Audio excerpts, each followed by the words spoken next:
Bismillahirrahmanirrahim. Assalamualaikum warahmatullahi wabarakatuh.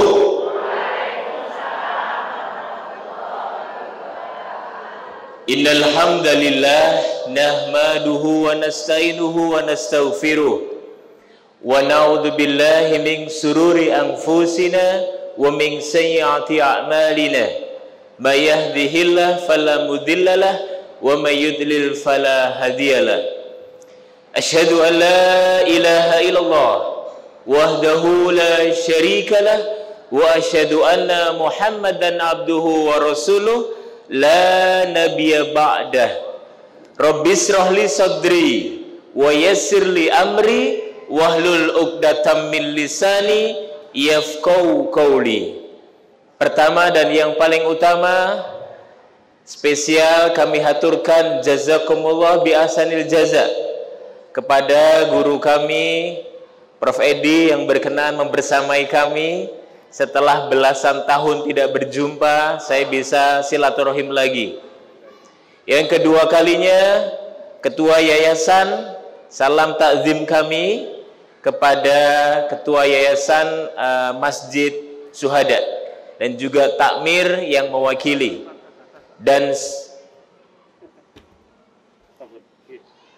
spesial kepada Pak Lurah dan Ibu yang berkenan hadir. Semoga setiap support dan bantuan untuk kampus ini menjadi amal jariah untuk Bapak Ibu semuanya. Dan spesial yang tidak bisa saya sebut satu persatu, orang-orang yang dari rahimnya akan muncul pemimpin Indonesia. Itulah ibu-ibu jamaah KPA Al-Hijrah. Alhamdulillah, tepuk tangan yang meriah untuk Anda. Saya di sini tidak sedang menggurui, karena kalau menggurui saya nanti termasuk anak durhaka. Saya hanya ingin berbagi dengan Bapak Ibu semuanya. Karena usia masih 14 tahun, Bapak Ibu sudah mungkin seumuran ibu ataupun bisa jadi nenek-nenek kami, ya. Tapi semoga tidak mengurangi semangat untuk belajar. Siap? Oke. Bismillahirrahmanirrahim. Saya ingin mengutip sebuah pesan yang disampaikan oleh Abu Malik Kamal di dalam kitabnya yang berjudul Fikih Sunnah Juz 3. Pernah mengatakan begini, Ramadan adalah al-madrasatul kubro yatadarrabu fihal mu'min. Ramadan adalah madrasah, sekolah, kampus kubro yang besar, yatadarrabu, yang menempa, yang mentraining orang-orang beriman. Maka namanya sekolah, namanya kampus, itu ada yang berhasil, ada yang gagal. Namanya kampus, ada yang sukses, ada yang tinggal. Maka apa buah dari Ramadan? Sesungguhnya kita semua sudah hafal tentang apa yang disampaikan di surat Al-Baqarah. La'allakum, yes, betul, menjadi orang-orang bertakwa. Maka izinkan saya mengutip kembali satu maroji yang disampaikan oleh salah satu keluarga Rasulullah, yaitu bernama Imam Ali radhiyallahu an. Mengatakan bahwa at-taqwa, ketakwaan sesungguhnya terdiri dari 4 pilar. Yang pertama, al-khaufu minal jalil wal amalu bitanzil waridho bil holil, dan al-akhir wal istidali yaumir rohil. Kita bahas satu persatu. Siap? Boleh angkat tangan kanannya? Tadi Pak Rektor minta ada interaksi fisik. Oke. Langsung tepuk punggung teman sebelah kanan. Bu, semangat Bu. Alhamdulillah. Boleh angkat tangan kirinya, saatnya balas dendam. Oke. Cubit pahanya, semangat juga Bu. Alhamdulillah. Gitu dong, ngaji yang semangat. Jangan bersandar kecuali kepada Allah. Nggak boleh bersandar enak banget sama tembok begini. Ya, bersandarlah hanya kepada Allah. Sesuai dengan yang disampaikan oleh Imam Ali. Yang pertama adalah satu hal penting, buah dari ketakwaan, buah dari madrasah Ramadan adalah al-khaufu minal jalil. Engkau tidak berharap, engkau tidak bersandar, engkau tidak meminta kecuali kepada Allah. Kalau saya bersandar pada mimbar ini, saya bersandar. Ketika mimbarnya diambil, apa yang terjadi? Jatuh. Maka jangan bersandar kepada sesuatu yang lemah. Jangan bersandar kepada sesuatu yang sementara. Bersandarlah kepada Allah. Bersandarlah kepada sesuatu yang kokoh. Maka buah dari Ramadan harusnya menjadikan ibu gak baperan. Minta sama Allah. Kalau butuh apa-apa, minta sama Allah. Gak usah minta suami, minta sama Allah. Minta. Kalau mau belanja, minta sama Allah. Mau shopping, minta sama Allah. Tapi di dekat telinga suami. Inilah makna al-khaufu minal jalil. Engkau minta sama Allah. Bukankah ada mata yang bisa kau gunakan untuk melihat? Setiap hari bebas kau buka. Betul? Bukankah ada telinga yang setiap hari bisa kau buat untuk mendengar? Bukankah ada langkah kaki yang bisa kau gunakan untuk pergi ke masjid, pergi thalabul ilmi? Siapa yang memberi kekuatan kepada kita untuk melakukan itu semua? Allah. Coba sejenak pejamkan matanya, boleh? Pejamkan matanya. Oke. Pernah nggak bayangin kalau seandainya nikmat melihat itu Allah cabut? Kau sudah tak bisa melihat orang-orang yang kau cintai. Kau sudah tak bisa melihat taman-taman indah di sekitar rumahmu. Kau sudah tak bisa melihat orang-orang yang kau sayangi. Tapi berapa sering kita sudah Bu, sudah. Ini kok terdengar suara udah ya. Berapa sering kita nggak bersyukur atas nikmat melihat. Yang lebih sering kita gunakan mata kita untuk mentadaburi ayat-ayat suci Al-Quran atau untuk melihat marketplace produk terbaru. Masya Allah. Saya bersyukur loh, istri saya sekarang sudah tobat dari belanja. Ngajak dulu setiap minggu ke Shopee. Alhamdulillah sekarang sudah tobat. Tapi ternyata banyak ojol datang ke rumah untuk nganterin paket. Semoga tidak terjadi kepada Bapak Ibu ya. Inilah pentingnya apa? Al-khaufu minal jalil.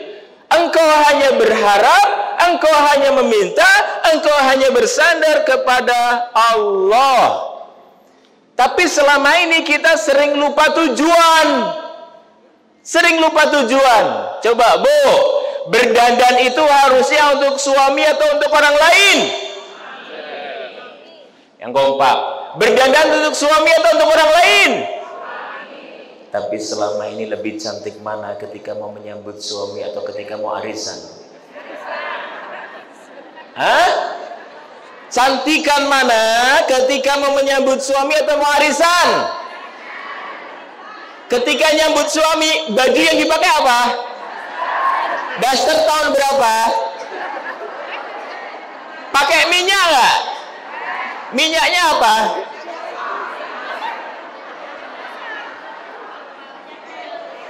Astagfirullahaladzim. Betul? Kita sering lupa tujuan. Tujuan kita sesungguhnya al-khaufu minal jalil. Tidak ada yang memberimu kekuatan kecuali Allah. Tolong jawab. Siapa yang menumbuhkan padi-padian dari atas bumi? Jawab siapa? Siapa yang menurunkan hujan setiap malam? Siapa? Tapi ketika Anda makan, kita makan, saya makan, pernahkah kita makan mengawalinya dengan membaca doa basmalah? Seringnya lupa atau ingat? Yang benar. Alhamdulillah ya. Insya Allah ibu-ibu di sini beda ya. Yang sering lupa di luar sana ya, pindahan dari sini. Oke, maka pertama apa? Al-khaufu minal jalil. Boleh dibantu?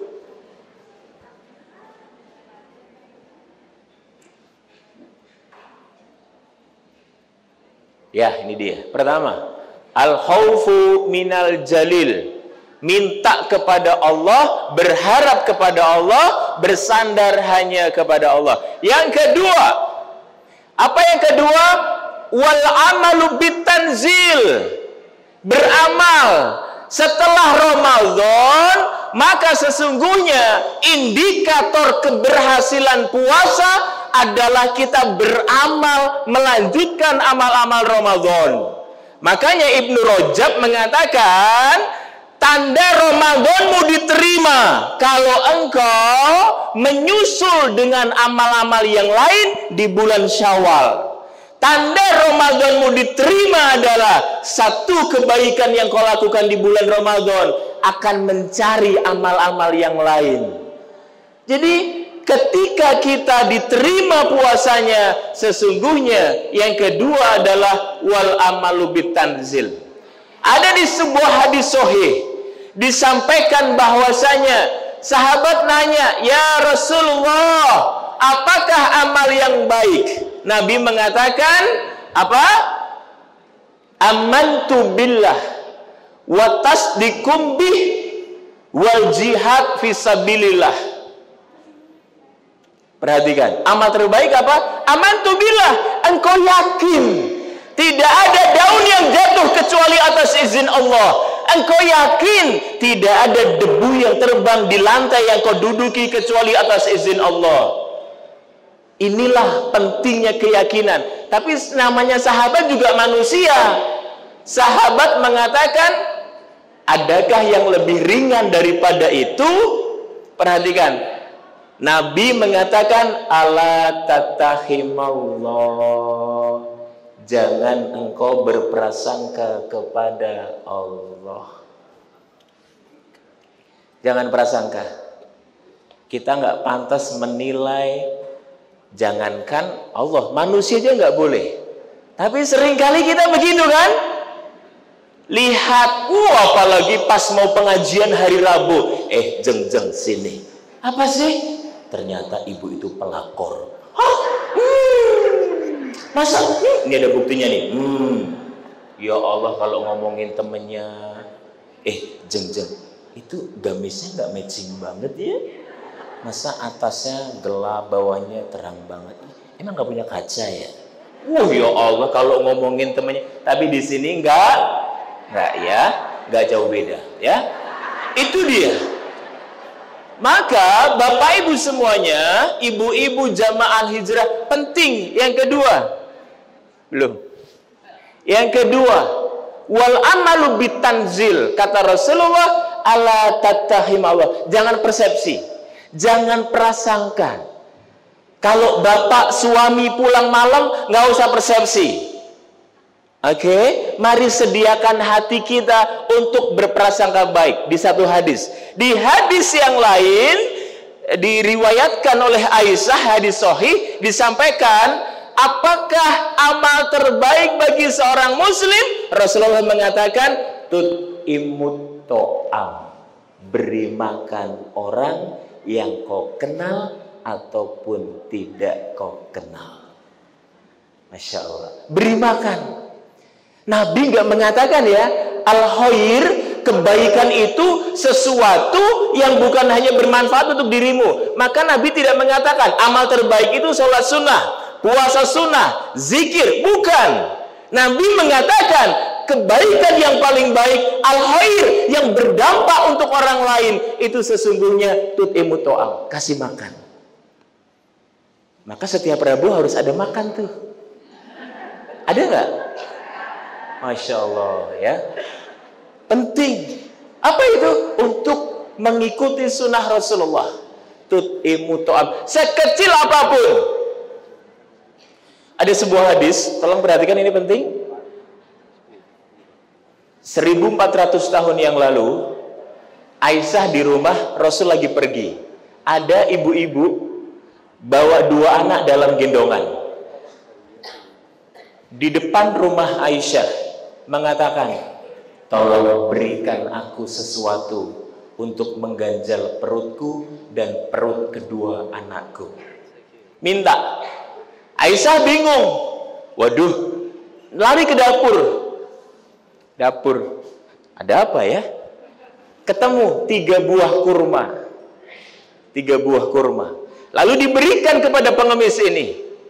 Lalu oleh pengemis ini, 1 dia makan, yang 2 dia bagikan. 1 dikasih ke anak yang dia gendong di sebelah kanan, 1 lagi dia kasih ke anak yang dia gendong di sebelah kiri. Baru dia mau makan. Baru dia mau makan. Mau makan, bismillah. 2 anaknya nangis. Bunda, bunda, aku masih lapar, bunda, tolong berikan kurmamu itu, please, please, bunda, please, aku mau makan. Sama bundanya dibagi 2. Separuh dia kasih ke putra yang dia gendong di sebelah kanan, separuh lagi dia kasih ke putra yang dia gendong di sebelah kiri. Mohon maaf.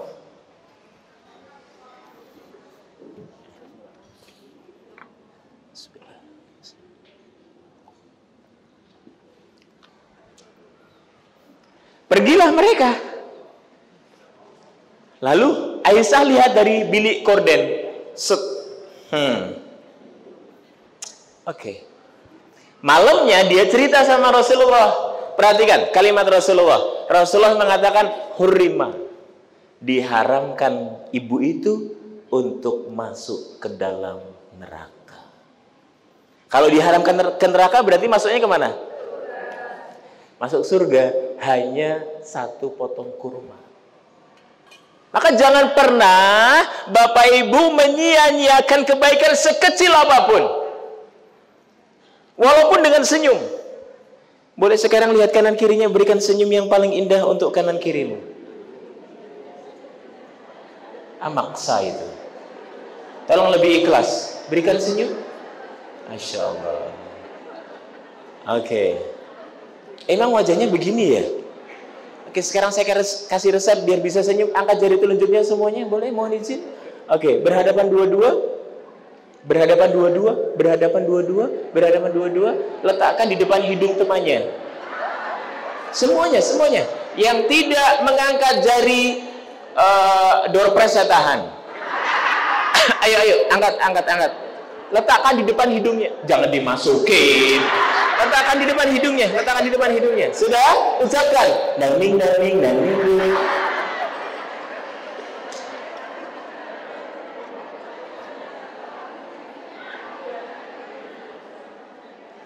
Ibu-ibu tahu nggak? Kebaikan yang paling dicintai sama Rasulullah. Apa itu? Tolong lihat saya. Angkat kepalanya lebih tinggi, mohon izin. Apa kebaikan yang paling dicintai sama Rasulullah? Yudhilul surur, memasukkan kebahagiaan di hati orang-orang beriman. Jadi kalau ketemu teman, saudara, tetangga, jangan judes. Assalamualaikum, salam. Nggak boleh, harus murah senyum. Siap Bu, murah senyum? Alhamdulillah, semoga menjadi kebaikan untuk kita, ya. Wal amalu bitanzil. Oh, di sini juga ada ibu-ibu belum disapa. Masya Allah, suaranya luar biasa. Yang nyanyi siapa tadi? Allah. Oke, barakallah. Semoga Allah ganti dengan kebaikan, ya. Yang kedua, yang ketiga. Kata Imam Ali yang ketiga, waridho bil halil, ridho. Nih, pas dengan judulnya. Kata Imam Ali, salah satu pilar membangun ketakwaan, ridho. Ketika Anda ridho, Anda akan bahagia. Siap bahagia? Yang keras siap bahagia? Tolong lihat kanan kirinya. Itu wajah-wajah bahagia atau pura-pura bahagia? Bohong ah. Yang jujur, itu wajah bahagia atau pura-pura bahagia? Benar. Saya psikolog. Ya, saya tahu loh ini wajah-wajah bahagia dan pura-pura bahagia. Dalam psikologi ada 3 kebahagiaan. 1 kebahagiaan fisik. Bahagia nggak? Kasih transferan sama suami lebih awal, bahagia? Dapat THR bahagia? Dapat bonus bahagia? Dapat door prize bahagia? Tanya saya, berapa lama bahagianya? Sebentar. Gaji suami 3 koma, tanggal 3 sudah koma. Maka kalau Anda berkeluarga, bekerja, yang Anda kejar hanya kebahagiaan fisik, cukup gak? Manusia gak akan pernah puas, betul? Coba saya mau nanya ibu, yang sudah puas dengan gaji dari suami, tolong angkat tangan. Bilang sama, Ustadz, saya sudah terlalu banyak, Ustadz, gajinya. Tolong jangan ditambah lagi, Ustadz. Ada? Masya Allah. Oh, barakallah. Luar biasa istri solehah ya. Ini dia. Manusia nggak akan pernah puas. Maka sebuah penelitian di Warwick University Inggris mengatakan bahwa, tolong lihat, perhatikan, angkat kepalanya lebih tinggi, mohon izin. Penelitian ini mengatakan, walaupun gaji Anda 1M, pendapatan per bulan 1M. Perhatikan. Walaupun gaji Anda 1M, tapi kalau Anda lihat tetangga Anda, gajinya lebih dari 1M, Anda tidak akan puas. Benar. Artinya, manusia nggak akan pernah puas. Coba aja nanya bapak di depan nih, bapak sudah puas dengan ibu di rumah? Mau nambah lagi? Artinya manusia nggak akan pernah puas. Saya kemarin ketemu sama Pak Hana Wijaya, salah satu direksi Bank Syariah Mandiri. Alhamdulillah, saya diamanahkan oleh beliau untuk muter ke seluruh Jawa Tengah, bicara tentang values internalization. Nah, beliau bilang begini, Mas Yasin, perhatikan. Saya sudah pernah naik mobil, dari yang paling mahal sampai yang paling murah. Di Indonesia saya sudah pernah semua. Dan Mas tahu, mobil yang paling mahal enaknya hanya 2 minggu. Berapa minggu? 2. Setelah itu bosan. Setelah itu pengen model baru. Semoga itu tidak terjadi pada bapak-bapak. Enaknya hanya 2 minggu, Mas. Setelah itu pengen yang baru. Coba, artinya apa? Manusia tidak akan pernah puas. Maka agar puas, yang harus kita lakukan adalah bersyukur. Dalam psikologi ada kebahagiaan yang kedua, namanya kebahagiaan emosional. Dipuji suami bahagia nggak? Kok jawabnya gitu sih? Dipuji suami bahagia? Bahagia. Kayaknya nggak semangat banget. Kapan terakhir dipuji sama suami? Terakhir. Enggak pernah, ya Allah. Dipuji siapa, Bu? Kapan dipuji sama suami, kapan? Pas baru nikah, ya Allah. Yang sering dipuji suami sendiri atau suami orang? Suami orang. Ya Allah. Ya? Haram. Dipuji, disanjung, ditepuk tangani, dibilang, ya Allah, ibu cantik banget. Bahagia nggak? Berapa lama? Sesaat. Maka kalau melayani suami, kalau berumah tangga, yang Anda kejar hanya kebahagiaan emosi, ketika dipuji, disanjung, ditepuk tangani, dibilang sayang, Anda nggak akan bahagia. Nggak akan. Maka Anda butuh kebahagiaan yang ketiga. Kebahagiaan ketika Anda memberi, melayani. Anda ridho dengan ketetapan Allah. Itulah puncak kebahagiaan.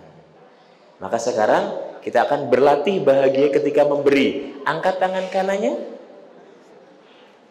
pegang lengan sahabat kanannya, berikan pijitan terbaik.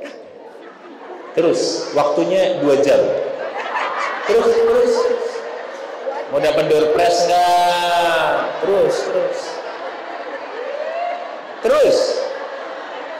Terus. Gantian, angkat tangan kirinya, gantian. Masya Allah. Berikan pijitan terbaik. Yang pijitannya enak, minta nomor handphonenya. Terus pijit. Oke. Lehernya sampai Ayo lehernya. Alhamdulillah, cukup ya. Masya Allah.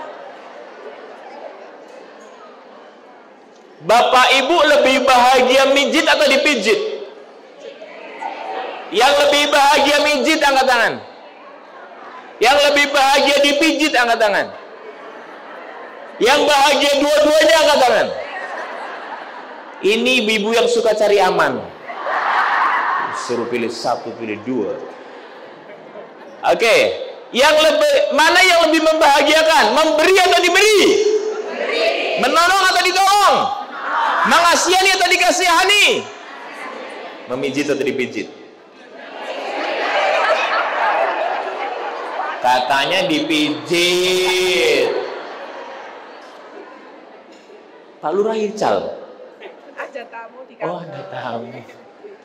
Kok tiba-tiba ini? Semoga Allah mudahkan urusan beliau ya.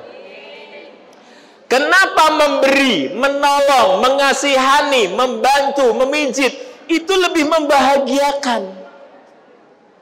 Ya, kenapa? Karena ketika itu Anda sedang mengeluarkan potensi kebaikan Anda. Dalam psikologi, di otak manusia itu ada namanya lobus frontal cortex. Fungsi otak yang tujuannya ketika Anda berbuat baik, Anda akan bahagia. Tolong lihat saya.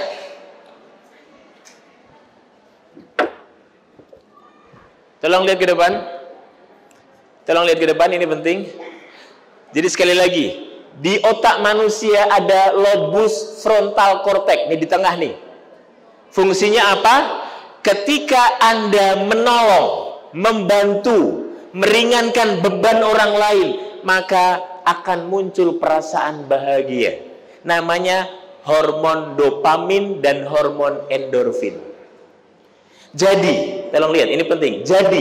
Jadi, kalau selama ini hidup kita kok banyak stres, banyak galau, banyak gelisah, banyak bimbang, banyak was-was, banyak khawatir, berarti ada kebaikan yang harusnya kita keluarkan, tapi kita tahan.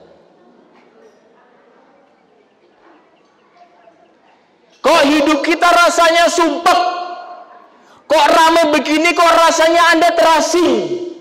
Kok hidup Anda, ya Allah, hidup kok berat banget? Maka perhatikan, ada kebaikan yang seharusnya Anda keluarkan, tapi Anda tahan. Maka Nelson Mandela mengatakan, tolong lihat, Anda adalah raja bagi kebahagiaan Anda. Kalau Anda mau bahagia, ya keluarkan kebaikan di dalam diri Anda. Memberi, berbagi. Nabi bilang apa? Mudahkan, jangan dipersulit. Mudahkan, jangan dipersulit. Bantu, berikan kabar gembira, jangan disakiti, kata Rasulullah. Ya, maka dengan adanya ridho, warridho bil khalil, artinya ridho dengan yang sedikit. Ridho. Siapa tahu rezeki bukan hanya gaji dari suami, tapi punya anak yang setiap hari sholat di masjid, itu rezeki. Punya suami yang setia, itu rezeki. Punya tetangga yang baik, itu rezeki. Punya komunitas jamaah yang saling traktir, itu rezeki. Saya punya jamaah yang setiap hari kasih estape, itu rezeki. Masya Allah. Rezeki. Maka ridho dengan pembagian yang sedikit itu tanda dari ketakwaan. Yang terakhir, keempat apa? Wal istidal yaumir rohil. Apa itu? Bu, siap-siap kita semua akan kembali kepada Allah. Nggak tahu ya, saya ini ngomong jujur. Ini wajah-wajah yang soft-soft 2-3 kayaknya nggak lama. Bener. Kita nggak tahu loh, bisa jadi ibu-ibu duluan, saya belakangan. Atau sebaliknya, saya belakangan, ibu-ibu duluan. Bener. Maka wal istidali yaumir rohil artinya Anda harus mempersiapkan diri. Ibnu Umar pernah nanya, ya Rasulullah, siapa orang paling cerdas? Siapa orang paling cerdas? Ibnu Umar nanya. Nabi mengatakan apa? Aksaru lil mauti zikro. Orang yang cerdas bukan orang yang IPK-nya tinggi. Orang yang cerdas bukan yang jabatannya tinggi. Orang yang cerdas bukan yang pintar menghafal rumus. Orang yang cerdas adalah aksaru lil mauti zikro. Orang yang selalu mengingat mati dan mempersiapkan untuk kematian. Maka al-hijrah ada yilnya. Angkat tangannya. Siap ya? Oke, keluarkan suaranya. Siap semuanya. Yang tidak mengangkat tangan, konsumsi ditahan dulu ya. Oke, siap. Yang tinggi, yang tinggi. Jangan ketinggian, udah siang. Oke, siap. 1, 2, 3. Meninggal asing. Ayo. Kenapa? Hah? Loh, sebentar. Ibu cinta sama Allah enggak? Yang kompak cinta sama Allah enggak? Rindu sama Allah enggak? Pengen ketemu Allah yang maha besar enggak? Yang maha indah enggak? Pengen. Gimana caranya? Hanya ada cara lain? Enggak ada. Kenapa? Ayo semuanya. Kepalkan tangannya semuanya. Ayo. Siap. 1, 2, 3. Meninggal. Enggak mau saya meninggal, ente asik. Enak aja. Kompak semua. Perhatikan. Yang lip sync biasanya duluan. Bener? Yang itu duluan ya. Bener. Ini kisah nyata. Yang lip sync duluan ya. Siap. Ayo, kepala tangannya. Yang kompak. 1, 2, 3. Lebih kompak. Ulangi 1, 2, 3. Terakhir 1, 2, 3. Ibu namanya siapa? Bu Nur. Pas kajian Al-Hijrah, Bu Nur senyum-senyum, duduk di pojok.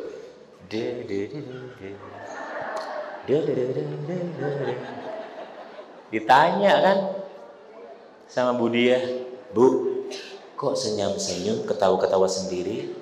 Kenapa? Bu Nur jawab, moto aja atau moto banget? Moto banget. Aku kan mau meninggal. Nah, inilah meninggal asik itu namanya husnul khotimah.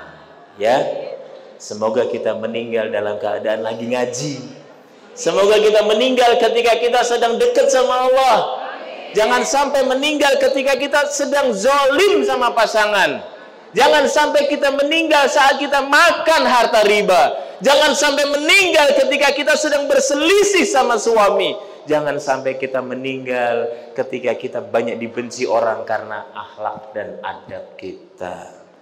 Wal istidali yaumir rohil. Bahwa sesungguhnya tak ada yang abadi. Sebesar apapun rumah yang kau bangun, setinggi apapun rumah yang kau renovasi, kita semua akan pergi meninggalkan itu semuanya. Maka semoga kita mohon kepada Allah, semoga Allah berikan husnul khotimah. Ibu-ibu, ada pesan dari guru kami, beliau pengasuh Pondok Pesantren Gontor, mengatakan bahwa cara matimu akan sangat ditentukan oleh cara hidupmu. Oke, artinya apa? mati kita nanti akan sangat ditentukan kebiasaan kita. Maka kalau kebiasaan kita nolong orang, bantu sesama, menyediakan konsumsi pengajian, semoga ketika kita berbagi, Allah akhirkan hidup kita. Ya, yang kedua, kapan mati nggak masalah. Yang penting adalah bagaimana cara kita mati. Semoga kita meninggal dalam keadaan ketika kita sedang beramal. Demikian yang bisa kami sampaikan. Mohon maaf lahir dan batin. Kalau ada kebaikan itu dari Allah, kalau ada keburukan itu dari saya.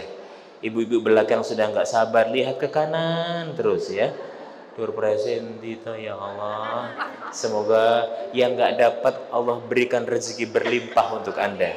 Yang dapat juga Allah berikan rezeki yang berlimpah untuk Anda. Sampaikan salam untuk keluarga di rumah. Al-haqqu minallah wal batil minni. Kebaikan dari Allah, kesalahan dari saya pribadi. Boleh angkat tangan kanannya? Langsung tepuk sambil bilang, bos bagi door press bos.